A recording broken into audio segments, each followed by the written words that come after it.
التالي لاعب الوسط الهولنديان كلارنس سيدورف وويزلي سنايدر.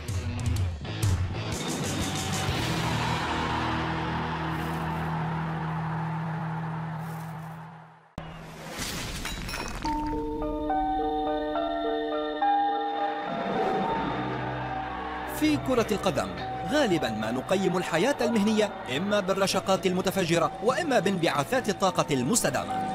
هكذا هي الحال مع لاعبي خط الوسط الهولنديين. أحدهما مسيرة حياته مثل البندول، موزونة متسقة ومثابرة، أما الآخر فمسيرته مثل مقياس ريختر، لحظات طويلة من الهدوء ولحظات قصيرة من النشاط الزلزالي المدمر. لكن من منهما يمثل الكمال؟ إنهما كلارنس سيدورف وويزلي سنايدر.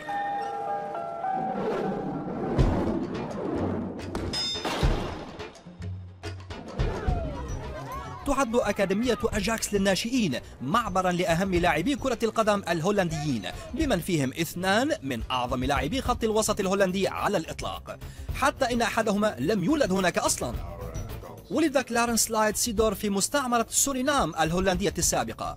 لم يستغرق طويلا حتى تسابق إليه أجاكس، حيث قام بأول ظهور احتراف له منافس له في المدينة نفسها AC ميلان. هناك أخيرا وجد ناديا يعتبره كمنزله. أصبح سيدورف البروفيسور الثاني في روسونيري، وعلى مدى 10 سنوات مع النادي فاز بكأس بطولة الدوري مرتين، إضافة إلى عدد كبير من المنافسات. كلارنس سيدورف صاحب أكثر ألقاب في بطولة الدوري في التاريخ، عضو القرن في فريق ريال مدريد. أعرب الرئيس التنفيذي في AC ميلان أدريانو غالياني عن تقديره للاعب الوسط، إذ نسب معظم نجاحات الفريق إلى سيدورف. رجع سيدورف إلى مكان قريب من جذوره ليلعب مع نادي بوتافوغو في البرازيل، وعندما اتهم بالتباطؤ أسكت نقاده بأن انتخب أفضل لاعب في دوري كاريوكا 2013.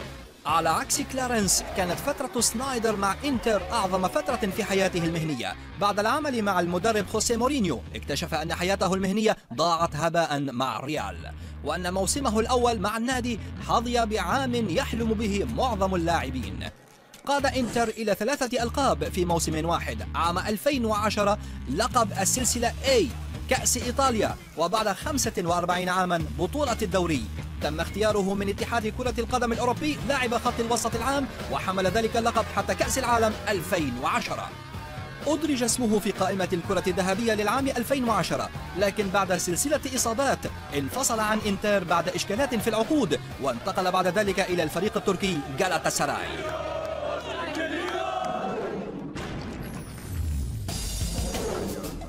في عام 94 لعب سيدورف أول مباراة له مع المنتخب الوطني ضد لوكسمبورغ، وسجل أهدافا كانت لحظة مشرقة في مسيرة مهنية دولية ملأى بخيبات الأمل المتلاحقة.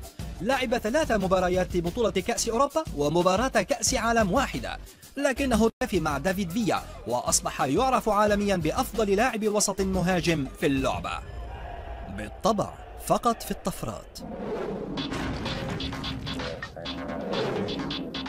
لا يقل كلارنس سيدورف مثابرة في الملعب عنه خارج الملعب.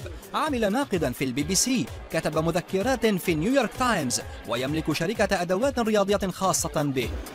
هو أيضا ناشط أعمال خيرية، أصبح بطلا قوميا مع مؤسسة نيلسون مانديلا، أنشأ مدرجا باسمه في مقاطعة بارا في سورينام، وحمل وسام الفارس الهولندي.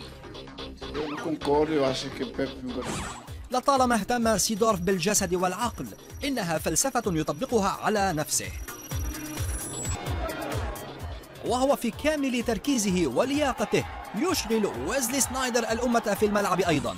هو مجتهد جدا، مع أنه قد لا يكون مثابرا مثل كلارنس سيدورف.